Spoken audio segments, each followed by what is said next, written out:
Welcome to the Studio Chat podcast, the podcast designed to be your companion in the journey of self-discovery. I'm Barbara Thompson, your host, and a dedicated therapist.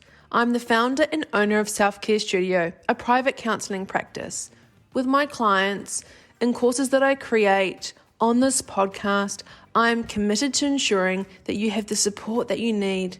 I created this podcast as a space for you to feel a sense of connection and a reminder that you're not alone in this thing that we call life, this adventure. This podcast is your weekly reminder to trust yourself, live life authentically, and embrace the path that is uniquely yours. Together, we'll explore ways to break free from people-pleasing, overthinking, allowing you to claim your time and energy to live life on your terms. You'll be joined by myself as I take you through some episodes, or during the year, I'll have some special self-care experts as guests on my podcast. So if you're ready to step into a life that's truly for you, join me on this journey. Let's navigate the twists and turns of life together, and more importantly, live your life for you. So thank you so much for choosing to spend some time with me today. Let the studio chat begin. Welcome to the Studio Chat podcast. Today, we are over in California, and it's my absolute pleasure and honor to introduce you to Annette Fix, storytelling coach and author of The Breakup Diet, a memoir. Hello, welcome to my podcast. It's so nice to have you here. Hi, I'm happy to be here. Thank you for the invitation. It's really nice because this is something that I think is really going to spur a lot of people's interest when they click on this link and are like, oh, writing storytelling coach, writing a memoir. Like, I think it will actually just spark a lot of people going, I actually want to know more about this. So before we go any further, can you please just share with us a little bit about your background, how you became a storytelling coach and the author of The Breakup Diet, a memoir? Okay, well, I started out screenwriting actually, which has absolutely nothing to do with memoir writing, and was working with a producer who had a picture deal at Disney. So we were working on a family feature. And then the boyfriend I had at the time, right after 9/11, unceremoniously dumped me. So I started kind of journaling about it. And a friend of mine read a little bit of what I had written in my journal. And she goes, "Oh my gosh, this is hilarious. You should do this as a book." And I thought, really? You think so? So it was a hard left detour into, okay, well, what would it take to write a book? And then I kind of tumbled down that rabbit hole and didn't know where the book was going to end, because I honestly started it going, okay, well, it could be 900 pages of disastrous dating stories for all I know. But I just started writing and then pitched it to an agent, and I don't know, the rest was kind of history from there. And I fell in love with the difference between memoir narrative writing and screenwriting, which is very kind of very structured. So the other one allowed me to tell more in the story. And I fell in love with memoir writing. So, and that was the start of it. Yeah, I can see it in your face. You lit up, like when you were talking about memoir, you were telling me about what you did before and then what you do now, your whole face lit up and you were like so excited to tell me. So I love that. That tells me everything, that you're on purpose and loving what you do. So how did you discover the therapeutic power of writing, especially during challenging times and when your life goes through transitions? Because it was something that I started as I was coming out of a breakup.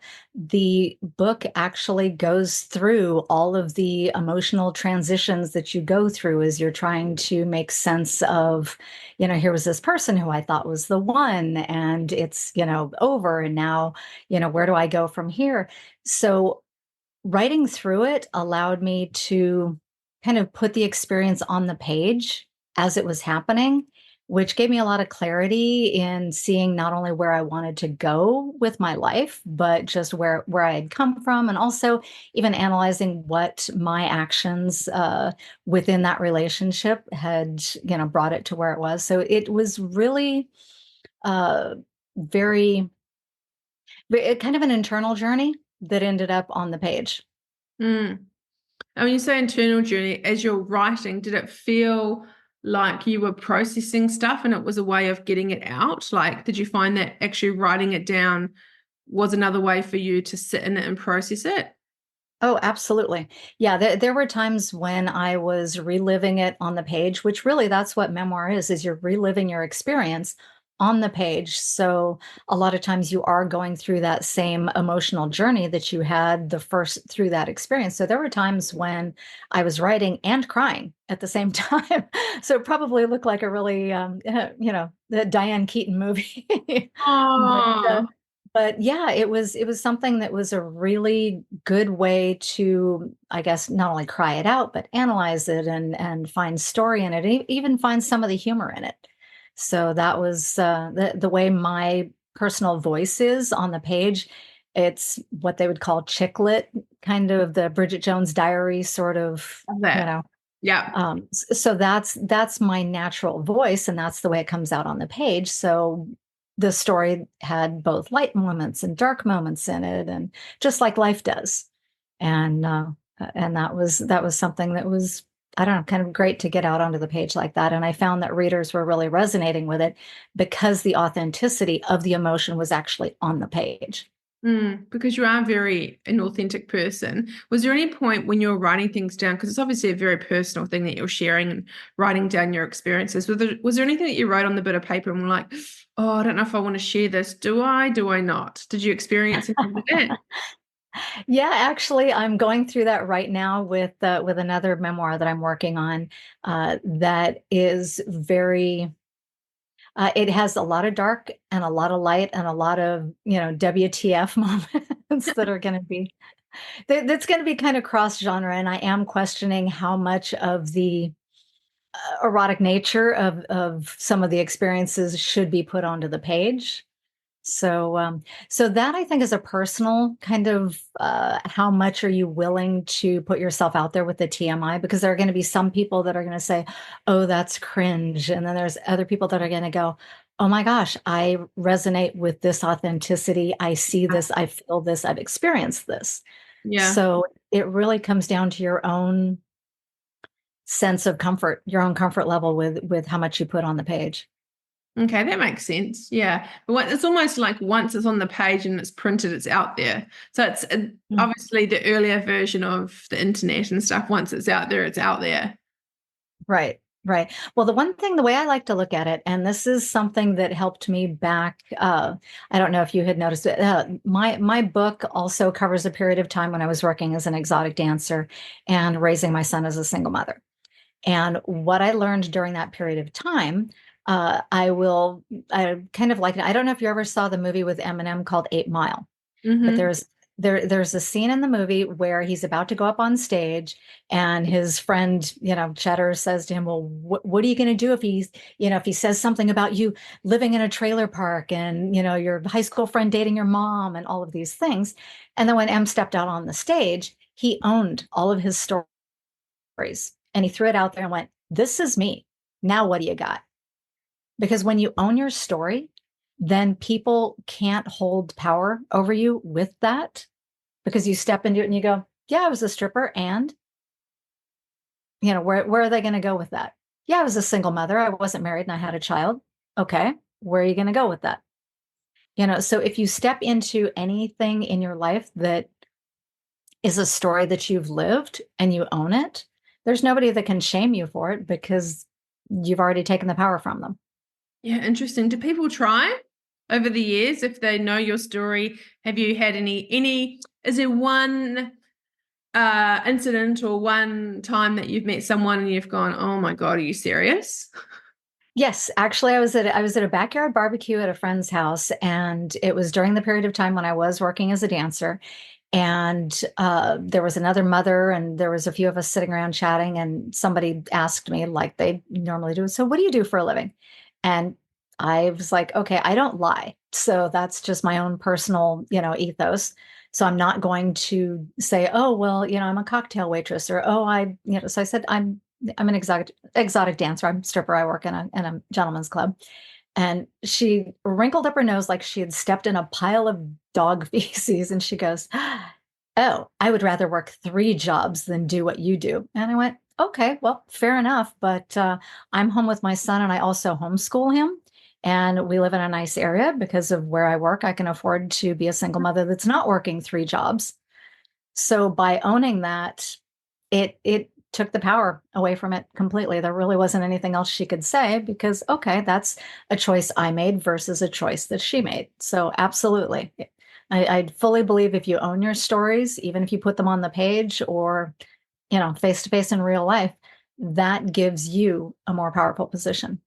And that's why you're a storytelling coach, right? Like you like people to own their story. I love that. On a side note, I just want to ask you, out of pure curiosity, I really think that strippers or exotic dancers, whatever you say in that type of work, it's not what people think it is either, is it? I mean, there's some guys that just come for company and some that just want to talk and they'll be your regulars. Like, I don't think it's as sleazy as what people think it is. Am I right in saying that?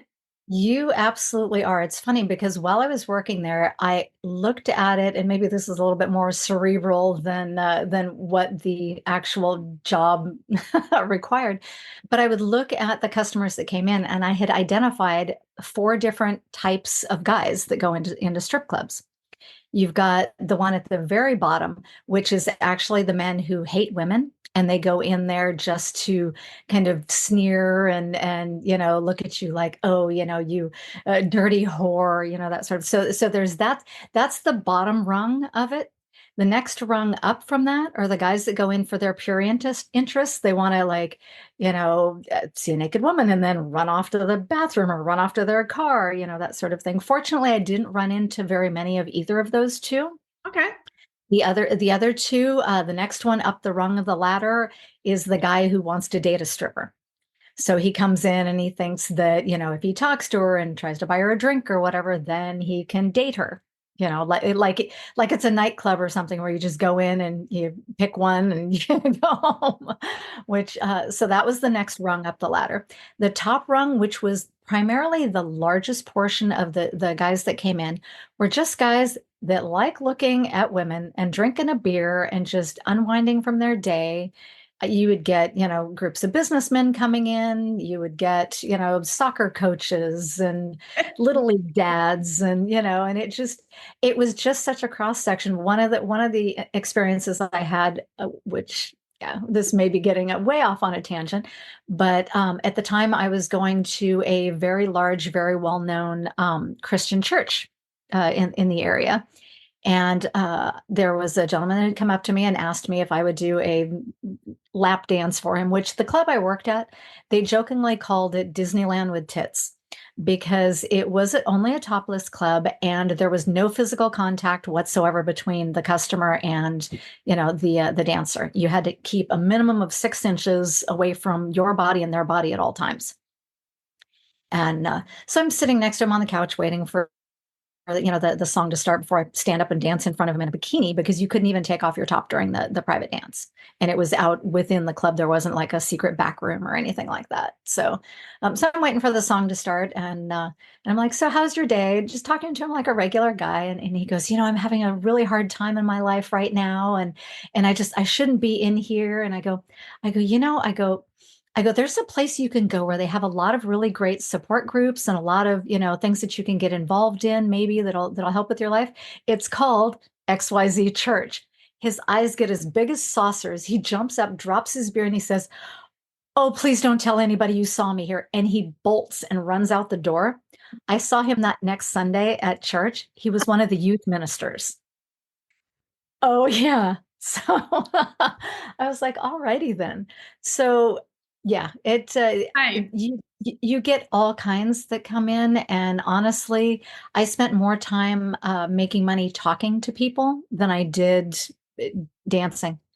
I Mm, had an old gentleman that used to come in and he actually brought in a book that he wanted me to read. So I read the book and he came back in. His wife had died of cancer. mm. So, and he even brought in a letter that he had written to her and he was going to go burn at her grave and he wanted me to read it and see if it, if it said good things, for her. And I mean, it's just really some of the connections that I made with people. It was human connections and it Yeah. had so much less to do with See. anything at all sexual. Because a lot of So, people think that's why I asked you this because this is connected to your story and it's connected to storytelling. And that's why, out of pure curiosity, I just wanted to ask you that because I truly believe that it's when you say a stripper or whatever, people instantly think back rooms, instantly think of sexual acts, where you have clearly said in your, and sure, that may happen for some people, but where you were working, it was you couldn't even touch, you had the top on when you're doing the dance, but other times it was just a topless bar. So isn't it interesting that people have an idea of what something is? Hmm. Yeah. Yeah. And it's funny because as I actually worked there for 6 years. So Yeah. over the period of time, seeing the uh, how it morphed a little bit. It started out in the beginning as being, they would have these various different theme shows and that sort of thing, where you had like costume nights and where you were Oh, required to come up with a particular costume and a theme, and they did a lot of kind of gimmicky type stuff back then, and it morphed quite a bit. To then being just yeah, it was just really, you would get couples coming in. You'd get a lot of couples coming in, or you'd get people that would show up in groups after a nightclub. So you'd have a mixed group of guys and girls that would come in that, finished at a nightclub, and then they'd go over to the strip club, and everybody's, drinking and laughing and talking, and it really was not at all what a lot of people think. no. The one thing that I do find cringy and weird, and it happens on movies as well, is businessmen groups. I'm like, ooh, I find that a bit like business deals are done and businessmen are like, yeah, let's go to a strip club. I find that a little bit mm, not distasteful, and that's my own theory, but how did you feel Right. about that with businessmen? Were they kind of like being dickheads when they would be together? No, actually, those guys were great. They were the ones that you actually wanted to sit with their table because they spend a lot of money. So Okay. that was the goal in there. You don't have to worry about them trying to ask you out or anything, because that's not what it's about. You'll get the businessmen that are entertaining, their clients or whatever. So they're spending money. There's like, okay, is that one you like? And a lot of times they would end up having the girls dance for each other, and they would just sit and watch. So none of the businessmen were even interacting with the women other than sitting and talking with them. And one of the things that I found hilarious was there was a group that used to come in every Friday, and I would sit with them, and they would spend all kinds of money just having the girls dance for each other and just sitting and buying them drinks and talking to them and that sort of thing. And I used to come over and sit with their group and chat with them. They never spent a single dime on me. And I finally said something at one point. I go, okay, I go, what gives? I go, you have had every girl in the club on this shift dance, here for you guys. I go, and you're dropping cash. And I just like totally brought it up. I was like, how come I haven't gotten any money from you guys? And one of them looked at me. He goes, we already had a conversation about you. You're too smart to work here. They go, these other girls, we don't really think they can do anything else, but you shouldn't be here. And I'm like, hey, I'm like, I got bills to pay just like they do. So I joke around that I was a capitalist in 8-inch platforms. Yeah, I could do something else. However, I had a child that I was raising on my own. I was living in an affluent, very nice beach town. And that was what I chose to do, to be able to support my son, homeschool him, and live in a nice area. Good So, for you.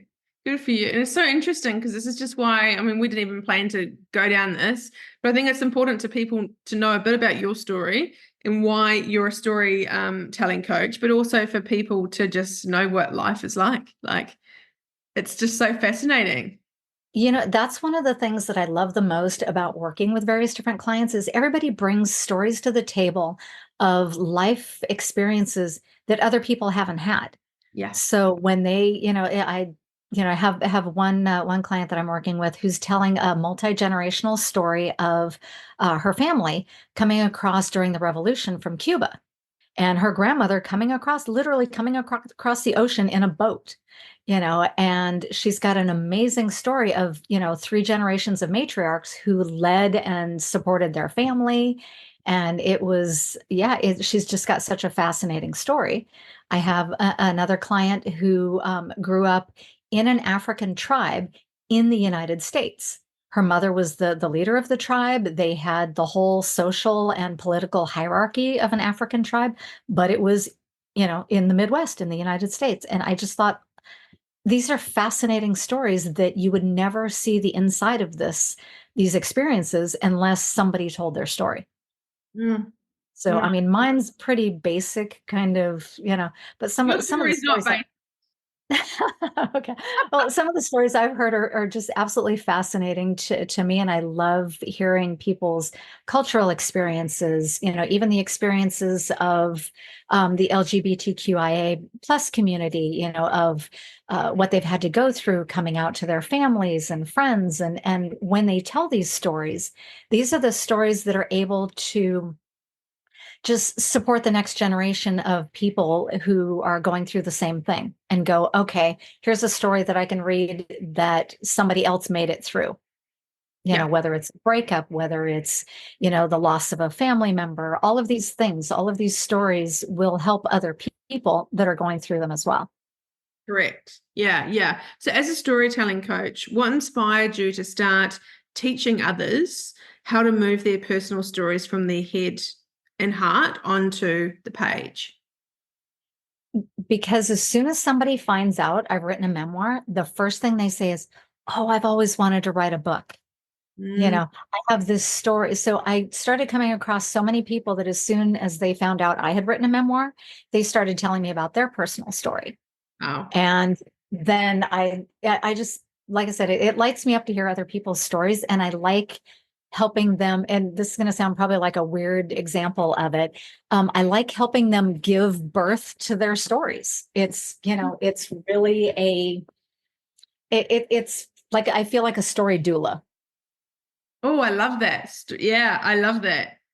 Because I think a lot of people would find it challenging to write about, if we talk about most people's stories will have some kind of trauma or traumatic experiences. And I think a lot of people would find it hard to move through that or even share that. So, how do you approach helping your clients like go through the trauma again and express what they've been through writing?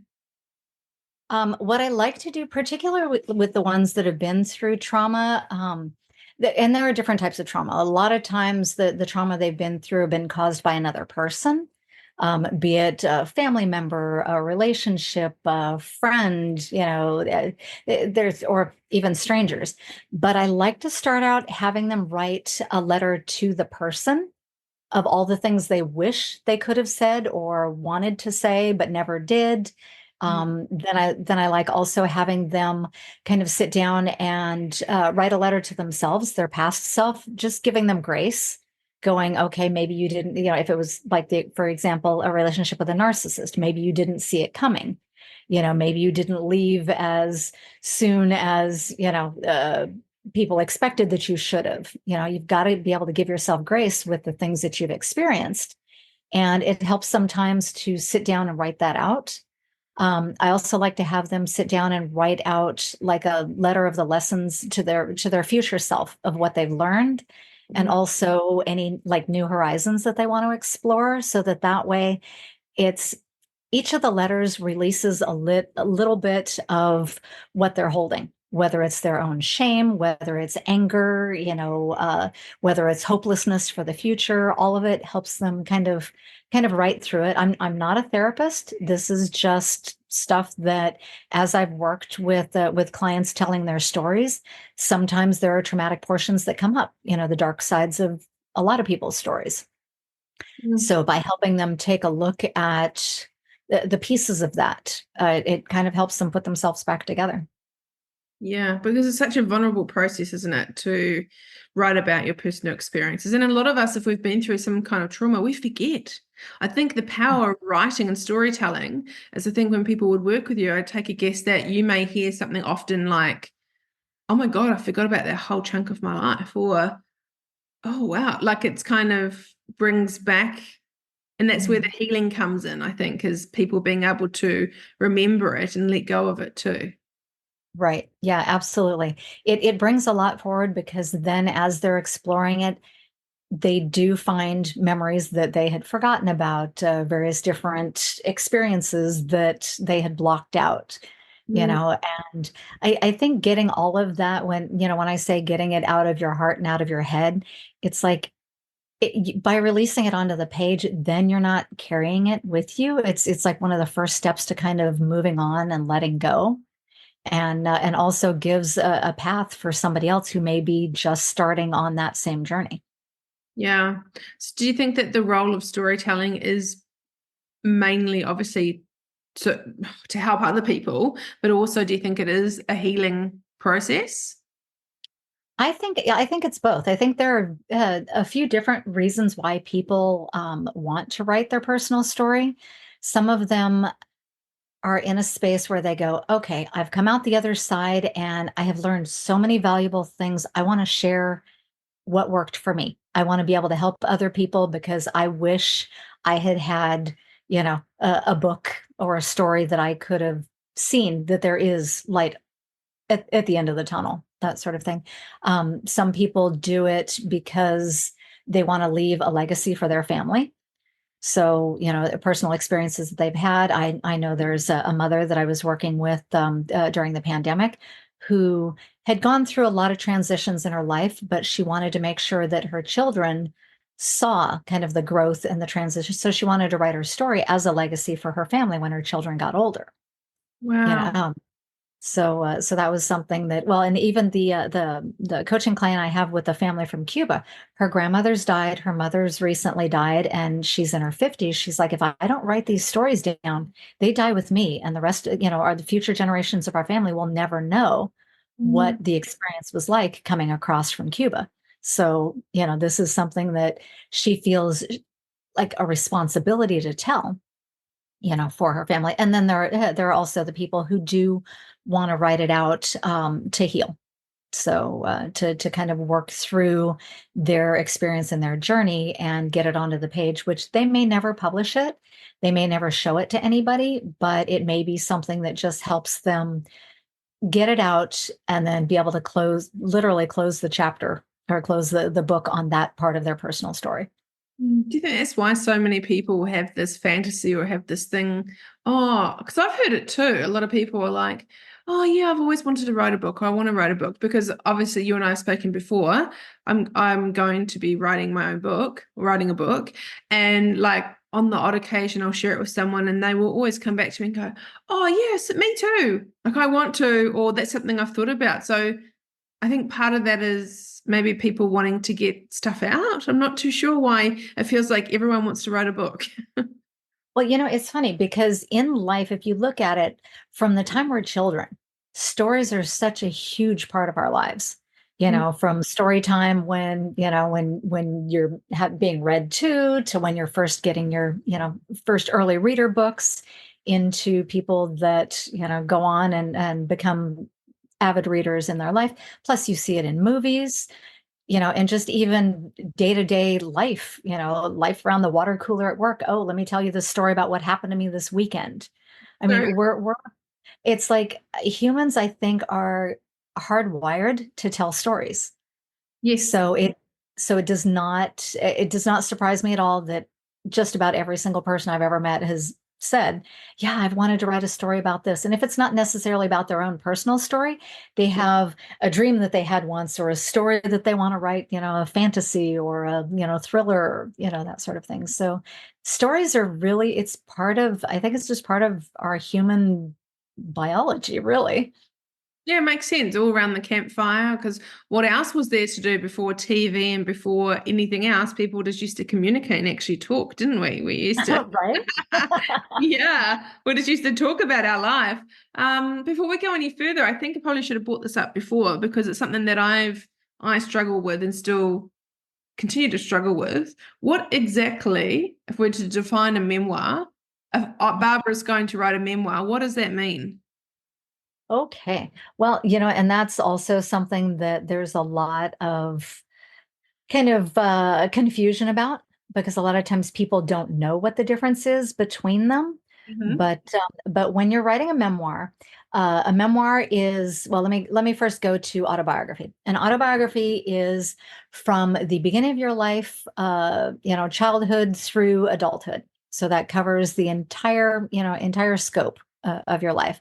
A memoir is usually written to be kind of a snippet of your life, either whether it's thematically or which I want to come back around to universal themes about that too, to kind of uh, kind of discuss that. But okay, sorry, I'm losing my train of I'm going to thought write here. that down. Yeah. Universal. So a memoir basically it's a compelling snapshot of a time or a place or a person experience or an event in the person's life that they fully explore it, and it kind of illustrates. It can illustrate a central theme or or a universal truth. And that's one of the things I want to talk about is universal themes are things that resonate with everybody. So that if you're writing a story and it's a story about love or loss or the effects of war or body image or identity, all of these are various different universal themes that when people read the book, they may not have your exact experiences, in a rural town or in an, urban city, but they resonate with the core of what your story is about. Yeah. So that's where the memoir falls. And then another thing too that a lot of times people get a little bit overwhelmed by is the thought of writing a full-length book. Oh, I don't think I have enough to say to write 200, 300 pages. My story's not that long or it's not that interesting. Usually what I suggest people do is start with the idea in mind of doing a short story collection. So Ah, they have individual stories that can have a through line and a theme, like, it may be a coming of age story, or a coming of age theme where you have a bunch of stories of, you growing up and the things that you experienced and the things that you learned during that period of time in your life. mm, But they can all have that central through line and be individual stories that aren't connected chronologically or even keeping the same characters or people straight through. So there's really no wrong way to write a memoir. It's just writing the story in the way that makes sense to you. yeah, I love that. Yeah, I was smiling when you said, "Oh, most people probably can't fill a 300-page book," and I was like, "Yep, I certainly can." you're like you're like 700 pages. i You could would i could be do turning me away, going, "Oh my God, can you condense this? This is the longest story I've ever read in my life." No, actually, you know what? That's the thing is with the whole give birth to stories thing. I don't care if you're giving birth to an elephant or a mouse. I'm like, I'm going to help that story be born. Mine will be like what's the biggest? I was gonna say T-Rex, but I want a nice dinosaur. Whatever the biggest dinosaur is, that's what I I. I think those were the brontosaurus. They were very Yeah, large and like just ate plants and hung out yeah. as far as I know. I don't know. That's my story because I don't want it to be a T-Rex, but mine, yeah, it would be massive. That's so interesting. Okay, so one thing I'd love to ask you is, have you got any practical tips or exercises for anyone listening who may want to start using writing as a means of healing or self-discovery? Yeah, there's a few things that I recommend. One would be to gather sources. I mean, the resources. Be it there are some people that are fortunate if they've already started journaling because they've got so much of what they've experienced already written down in the journals, and that's absolutely valuable insight to like your emotions, your thoughts in that moment of time. One of the things that I also like to recommend to get people kind of into their story mode is to pick pieces of music, like favorite songs from the various different time periods and era that have the same tonal, it's basically the same tone that you want to write in.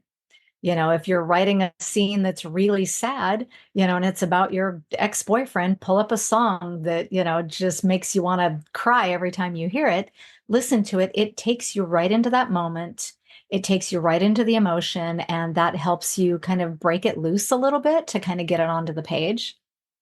Mm. Um, Another thing I recommend is any photos that you have, pull out all the photos.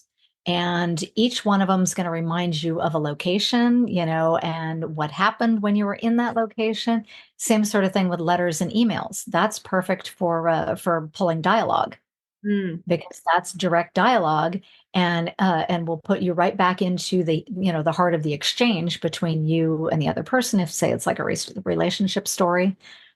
So yeah, there's a lot of different I guess, resources that you can use to get yourself into that mindset to start putting it down on the page. But I absolutely recommend kind of you're going to get overwhelmed. I say you, universal you.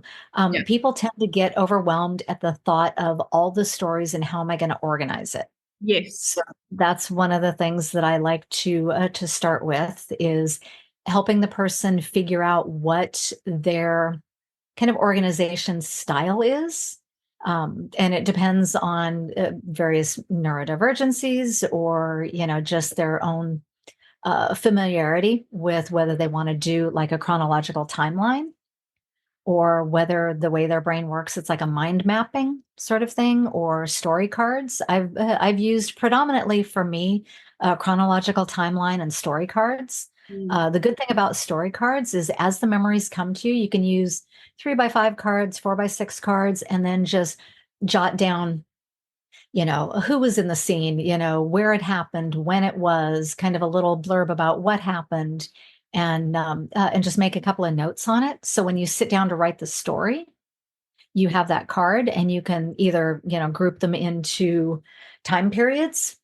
If you're doing a whole autobiography, or if you're doing it thematically, it can be, okay, this was whatever the beginning of this relationship, and here was the downfall of the relationship. And then you can just pick a story card and work on writing out that story, almost like it's a story prompt in your own life. Very clever. I love the music part too, because yeah, I'm a big fan of music, and it's like anything. Everyone's got a song, and it can take you back to that place. You know where you are. It's like smells. For me, it's a Yeah, smell or a song. that's funny. That's that you say smell. That's one of the other things I recommend too is recipes or foods. Oh, Like if you're eating or smelling things, like whenever I smell muffins cooking, it reminds me of my dad because he used to bake muffins in the morning for me and my friends when we would come back from a night out at skating. So that takes me right back into that period of time. And I can picture him in the kitchen and my friends and he would come into the bedroom and grab the bottoms of our sleeping bags and drag us out into the living room and turn on, cartoons. And he'd go in and bake muffins and make pancakes for us. oh So wow, that's, what a cool dad.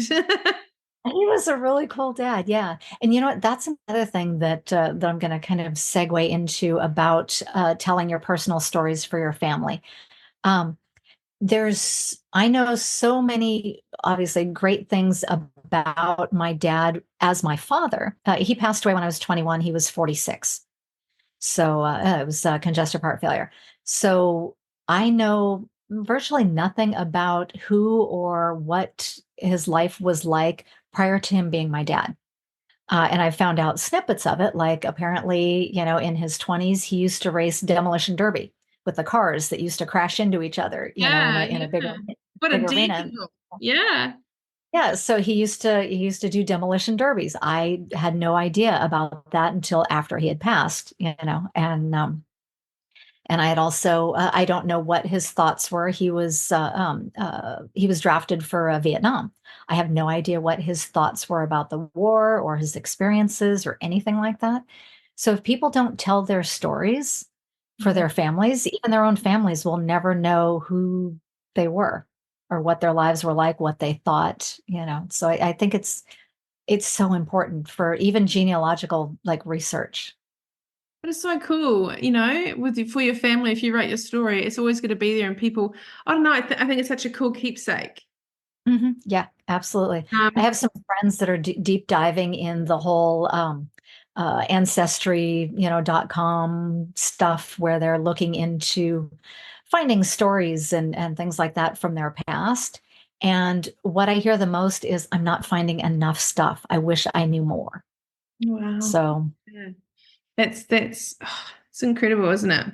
It's interesting when you say smells. I had a flashback of, I wonder if anyone can resonate with this. If you've ever dated someone or been with someone that wears a particular aftershave, and I yes, in my 20s, and I'm going to say this brand name because if you smell it, it's got a distinctive smell. There was an aftershave in the early 2000s called Kuros. Have you ever smelt that before? I haven't, but I have the same thing with your car. Dracar Noir.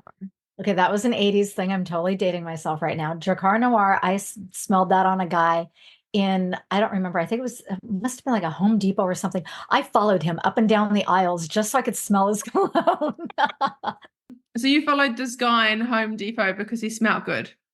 Because he smelled exactly like the cologne I remembered from back in the 80s.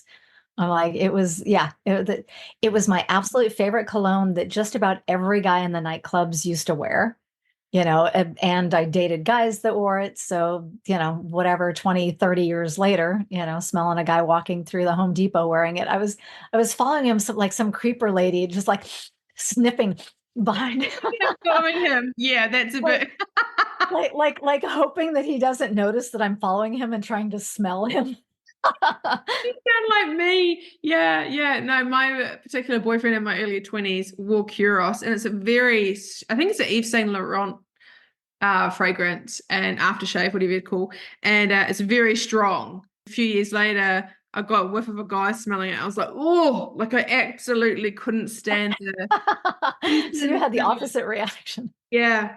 Yeah, but mind you, I have had a guy walk past me. I won't even forget it. He walked past and I said, oh my God, I'm really sorry, but I have to, and guys love it. It's interesting.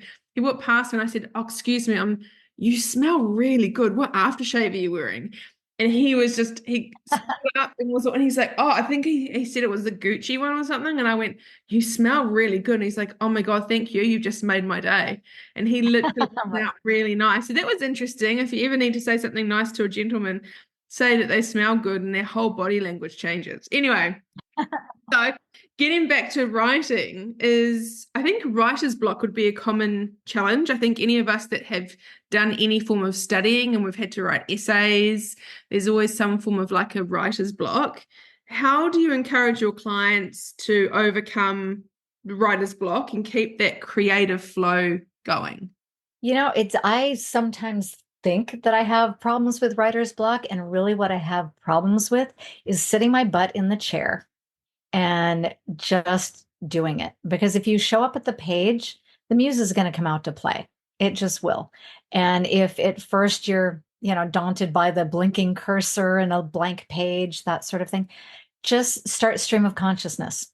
Just start writing anything, not expecting it to be anything good or, anything in particular. Just start writing what comes to mind and getting it, it's kind of almost like priming the pumps so that way you can get it flowing. But one of the things I'd like to recommend is if you have a ritual that you can do to kind of get into that space. I know some people, like at the end of the day, might go, okay, well, my end of the day wind down is I'm going to take a shower and, maybe read for a while or meditate or whatever, that particular thing is.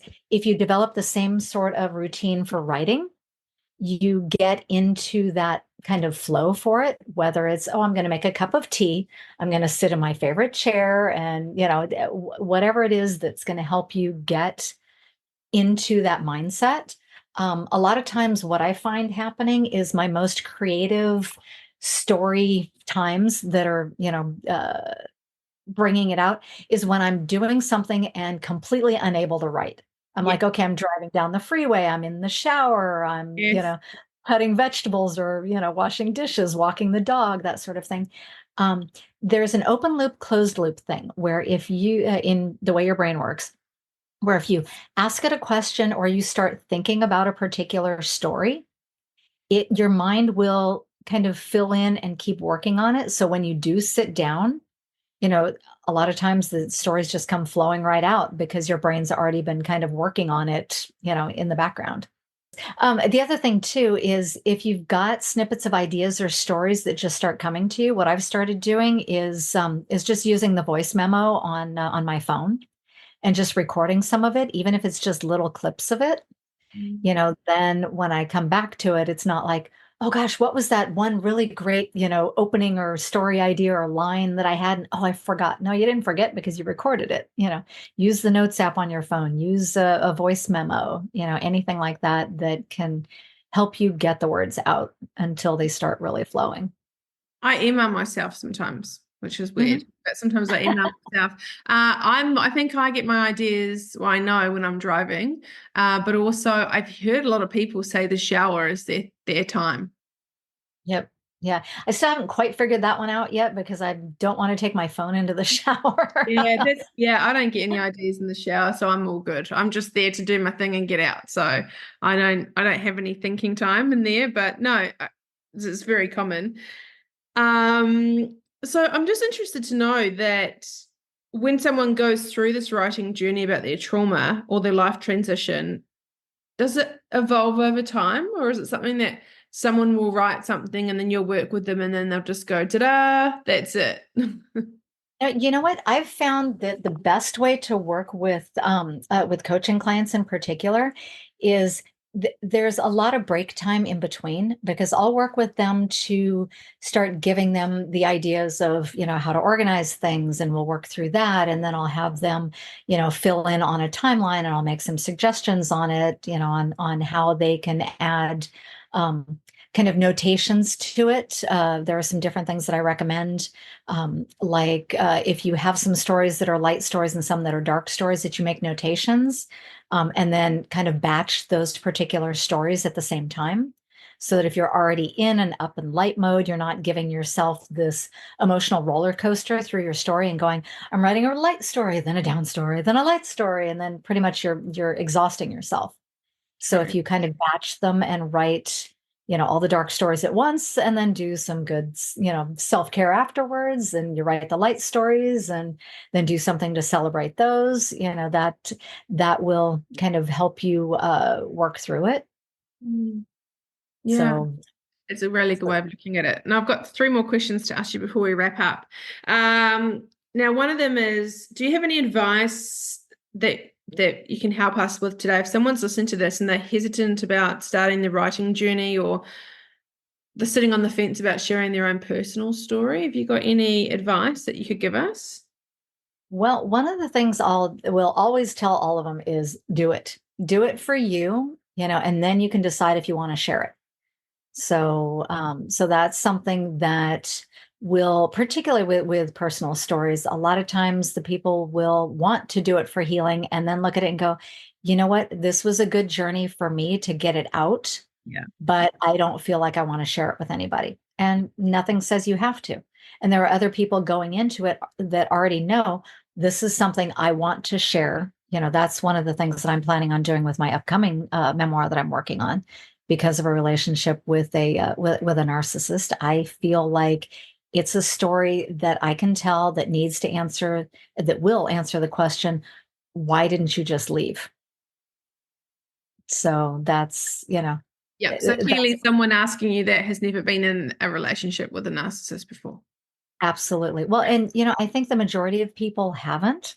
So I think it would actually be a fascinating topic for book clubs, to get groups of women together and discuss it. Because a lot of times, even if a woman hasn't gone through it, she may have a friend who's in kind of a sketchy relationship, and it doesn't look right, but she's not sure why her friend is changing in the ways that she is, or whether it's a daughter or a sister, or that sort of thing. So Mm. I think these stories, they're personal and they're universal, and it's up to the person to decide what they want to do with it, and what feels right for them and their story journey. Mm. There you go.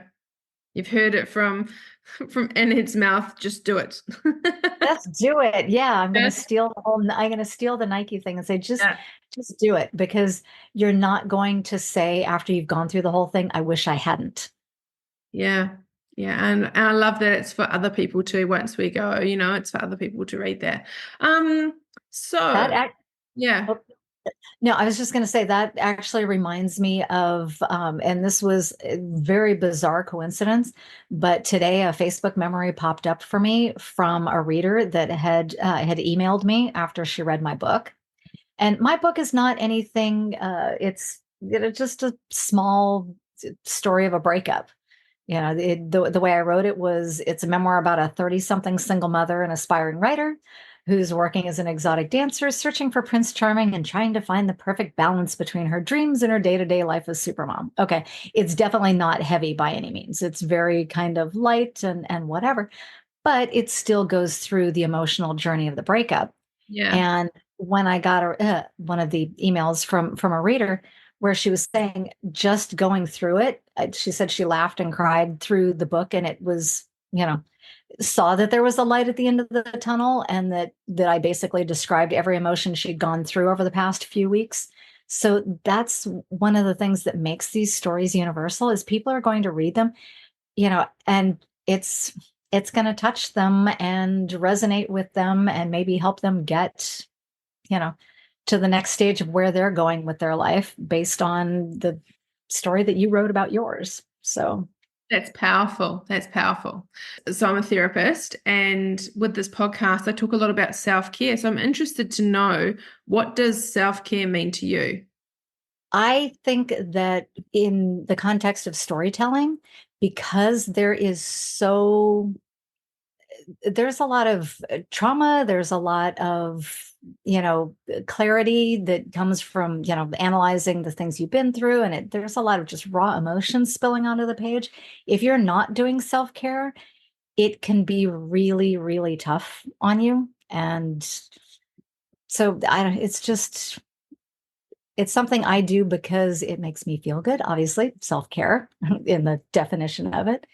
And I don't think as a storyteller myself or anybody else would be able to tell their types of personal stories without finding some way to use it in their life to be able to make it through it. For me, it's being physically active. That's a really big one for me. I street skate, I roller skate. So I did 174 miles street skating last year, and not all at once, obviously. I would know what it That's a feels like. good stroll. But yeah, that would be a really, but it's like, yeah, it was a mile and a half, the 116 days last year, did that. I play beach volleyball. Um, so those are my two favorite kind of physical activities. Grounding in nature is super important for me. With beach volleyball, that's an easy part of it. My feet are in the sand. I'm barefoot, and in between games, I'm laying in the sand, the sun's shining. I know a lot of people don't have that as an option. So, maybe go to a park, put your, feet in the grass, go hug a tree. Yeah, yeah, for real. Yeah. It's like getting out into nature helps a lot. Walking sometimes clears my mind. I'm big on, this is going to sound totally weird, kitchen dancing. It's like I will put on music really loud, really dancey, and I will dance all over my kitchen like a crazy woman. And it just brings joy Yeah. and probably makes my neighbors, if they happen to see it through a window, think I'm losing my mind.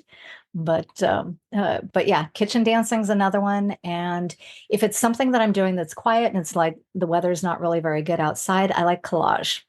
So just taking, bits of papers and pieces and making art with it.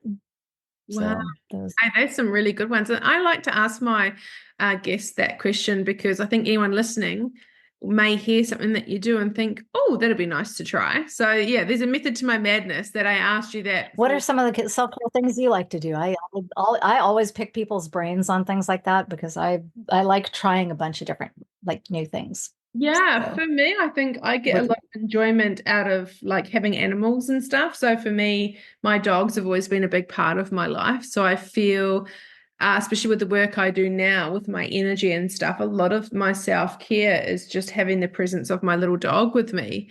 And that just shifts everything. And that, Mm, I feel like that really just helps with just spending time. I know it sounds really simple, and if someone's not a dog owner, they probably won't get it. But I find that at the moment, that's really just helping my soul and just, so healing and so much fun in every way. So that's kind of what I'm really enjoying right now. absolutely. Yeah, my dog goes with me on my skates. So he trots alongside and I absolutely, I'd say probably one of the things, I can't believe I didn't mention that as part of the self-care, but maybe I was just figuring not everybody has a dog. But I like just curling up with my dog and giving him kisses on his forehead. And it's Yeah. just it's very, just zen. Yep, I was doing that before. Well, my puppy's asleep now, but I was just doing that with her, and she just was all snuggly, and I was just like, oh, this is the best. So I just felt like my heart just felt really good, and that was just my self-care moment. So, because self-care can be anything, it just shits me because obviously it's part of my business name. My business name is Self-Care Studio, but it was at a time when before all the big self-care stuff came out, now people say it and roll their eyes and go, oh, it's just more than a facial. And it's like, well, it can mean anything to anyone. Mm-hmm. It can mean cleaning out your kitchen. It can mean, anything at all, shaving your legs. It can just be sitting in the corner of a room staring at a blank wall. Like, it can be anything. Yep. Yep, exactly. Yeah, I'm not much of a bathtub person, but I know I have friends that are like, "Oh, I'm just going to put on some candles and some music and go take a bubble bath," and it's like you said, it's whatever makes a person feel just good and cared for. And yeah, Yeah. I think we spend so much time trying to do things for other people that the whole self-care thing with somebody's rolling their eyes, they're probably not doing it. Yeah. So True. True, true, true. So I think as we wrap this up, I'd love people to know where they can find you and message you. And if someone's listening to this wanting to write their story, write their memoir and get in contact with you, where can they find you?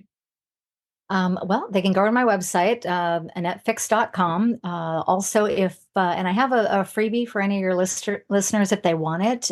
It'll get them started with kind of the various different organization things I talked about, and some other things to get started on figuring out how to write their personal stories. That one's easy to go get. It's AnnetteFix.com/5 steps, and it's the number 5 and the word steps. And they can download that, and that'll kind of give them a jump start. And it also have all of my contact information in it. So if they want to reach out, they're welcome to. And I do 30-minute kind of free consultations if somebody wants to kind of talk a little bit about their story and see if I might be able to help them in their situation. So do that for coaching. I'm going to be putting out a workshop later on this year that will be kind of a self-packaged, almost like coaching in a box, so that people can do it self-paced, and I'll be putting together the modules and the videos and such like that. Haven't finished the tech portion of that yet, but so now I'm doing the coaching, but the workshops will, like I said, be coming a little bit later this year. And let me know when the workshops are on so then I can promote them to, the audience. Thank you. Absolutely. Absolutely. Yeah. Well, thank you so much for your time today. It's been great talking about all sorts of things. We didn't just talk about storytelling. And thank you for what I love about talking with you is you're very real and honest and authentic. And I think we just need more people like you in this world. So thank you. Thank you. Thank you. Thank you so much for having me. I hope some of the stuff we talked about will give some good value to your listeners. And they're welcome to reach out to me anytime. Yeah, reach out to Annette and also write your story because it needs to be heard. Yes, absolutely. Even if you don't work with me, make sure you write something down for yourself, do it for your family.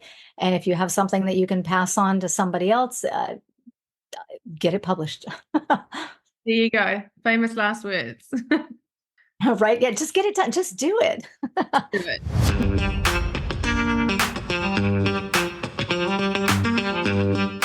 Thank you so much for tuning into today's episode. I hope this conversation has added value to your self-care journey and inspired positive changes in your life. If you enjoyed this episode, consider sharing it with a friend who might benefit from this episode.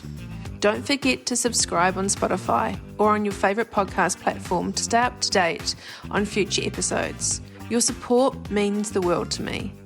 I genuinely love hearing from you, so please take a moment to leave a review.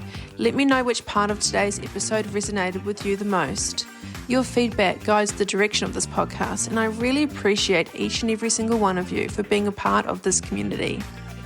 To fall in love with yourself is the first secret to happiness. To find out a bit more about the Studio Chat podcast, head over to my Instagram page, Studio Chat Podcast, or if you want to find out a bit more about my counselling private practice, head over to Instagram on self_care_studio. Or head over to my website, selfcarebybarbarathompson.com.au. I'm really looking forward to seeing you on the next episode. Until next time, take care of yourselves and keep embracing the journey of self-discovery.